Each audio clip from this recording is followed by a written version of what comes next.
대종경 수필 법문 제2 교의품 1-29 교의품 30 나는 용신법을 가르치노라. 그리고 또 계속하여 가라사대 현하 산업공상의 모든 학교로 말하면 정부나 사회에서 적극적으로 장려하고 따라서 배우는 사람이 많으므로 학술과 기술이 점점 발달되어 이제는 문학, 정치학, 법률학 등도 전문 대학가가 생겨나서 공전의 발전을 보이고 있고 또 농사법도 그러하여 모든 방법이 개량됨에 따라서 대발전을 현실상 낮추고 있으며 또 공업도 극도로 진보되어 전에 못 보던 문화주택이며 라디오, 비행기 등 실로 상상도 못하던 각양각색의 문명기구가 발명 제작되어 우리 생활상 무쌍한 편리를 도와주고 있고 또 상업도 그러하여 도해지에 있는 큰 상점들을 본다면 건물도 굉장하고 그 상품의 진열법이라든지 장부 정돈하는 법이라든지 매매의 교재술 등 실로 놀랄만한 발전을 보이고 있나니 이 세상은 이전에 비하여 가위 지상천국이 건설되었다고 하여도 과언은 아닐 만큼 극도로 발달이 되어 가지고 있다. 그러나 만일 이 세상이 이대로 물질 문명만 되어 가지고 정신 문명 즉 용신법을 모른다면 누구나 보고 듣는 대로 각자의 욕심만 채우려는 데 결국 개인, 가정, 사회, 국가가 피해로 악화되어 이 세상은 수라장이 되고 말 것이니 그러므로 나는 진작부터 그를 염려하여 누구에게든지 용신법을 먼저 가르쳐야 한다고 주창하였노라.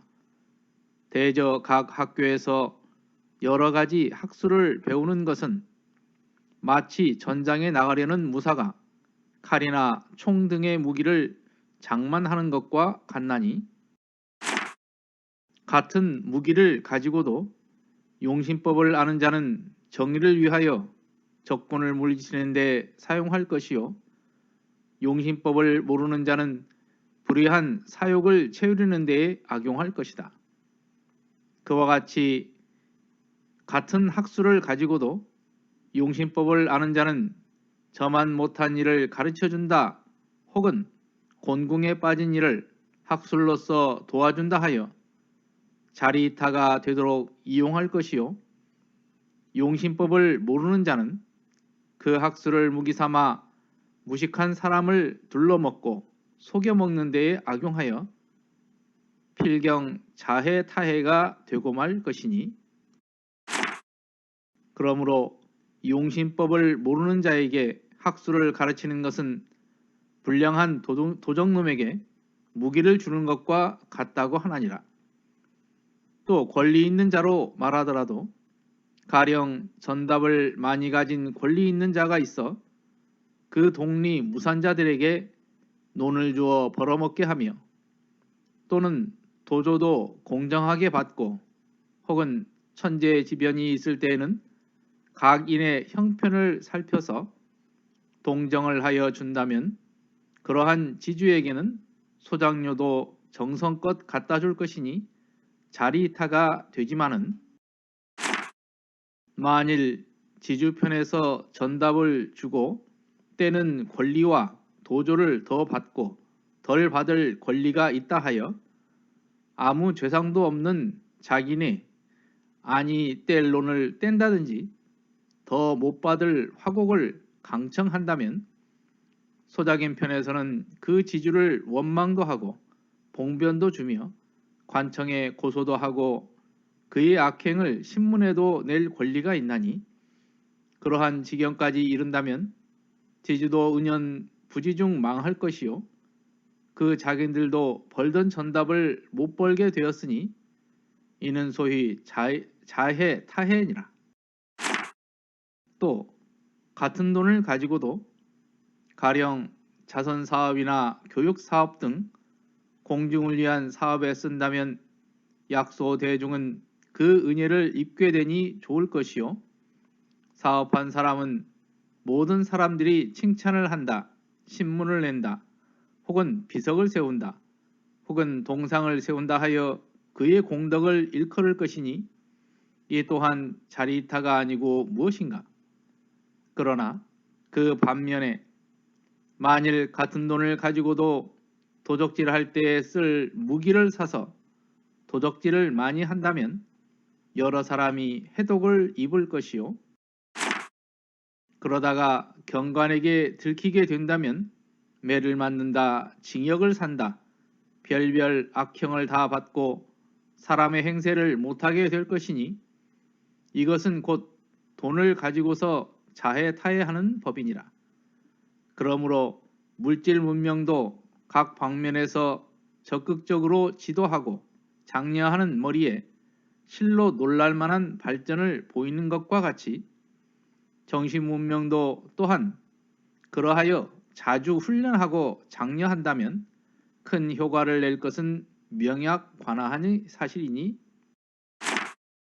제군은 이때를 당하여 범연히 지내지 말고 새로이 각성하여 용신법을 배워서 같은 학술이나 권리나 돈을 가지고도 자리이타가 되도록 선용할지어다.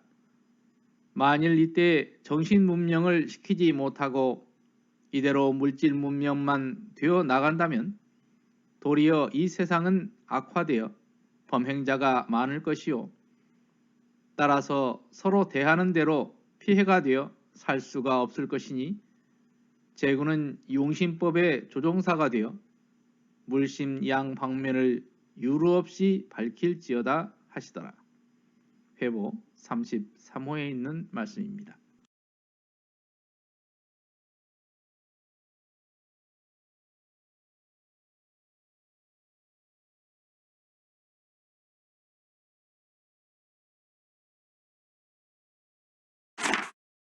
이전 교육품 29장에서 대종사님께서는 모든 사람들의 마음 작용하는 법을 가르친다 이렇게 말씀하셨고, 교육품 28장에서는 도학 공부는 모든 학술의 주인이요 모든 공부의 근본이 된다 이렇게 말씀하셨습니다. 이제 교육품 30장에서는 왜 용신법이 필요한지 하나하나 현실에 빗대어 설명하고 계십니다. 여기에서 무쌍이란 견줄만한 것이 없을 정도로 뛰어나다는 뜻입니다. 지금도 물질 문명의 발달이 하루가 다른데 1930년대에 느꼈던 변화는 아마 충격적이었을 것입니다.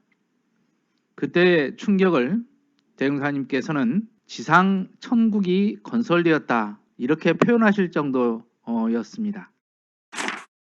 우리 원불교의 개교 표어인 물질이 개벽되니 정신을 개벽하자는 말씀이 왜 필요한 것인가를 말씀하고 계십니다. 지금의 기후위기가 인간의 발전 욕심에 비롯되었다는 것을 볼 때 대종사님께서 염려하신 뜻을 알 수 있을 것 같습니다. 여기에서는 용신법을 알고 모르는 차이를 설명하고 계십니다. 똑같은 칼을 가지고도 어떤 사람은 훌륭한 음식을 만들어냅니다. 그래서 많은 사람들에게 자리이타로서 이용하게 되는데, 어떤 이는 강도로 남을 해하면서 자해타해로 사용하기도 합니다. 여기서 나오는 도조라는 것은 남의 논밭으로 농사를 짓고 그 대가로 내는 일종의 소장료입니다. 학교에서 왜 용신법을 가르쳐야 할까? 여기서는 용신법을 모르는 자에게 학술을 가르치는 것은 불량한 도적놈에게 무기를 주는 것과 같다 이렇게 표현하셨듯이 그 학술을 정당하게 쓸 수 있는 마음의 힘을 먼저 가르쳐야 한다는 그러한 뜻입니다. 화곡은 별을 말하고요. 강청은 억지로, 강제로 그런 뜻입니다. 그래서 화곡을 강청한다 하는 것은 소장로를 억지로 많이 빼앗아가는 것을 말합니다. 그때 당시 이러한 일들이 빈번했음을 알 수 있습니다. 대표적으로 이러한 폭정으로 인해서 고부 군수를 몰아내는 갑오 농민 운동이 일어났고요.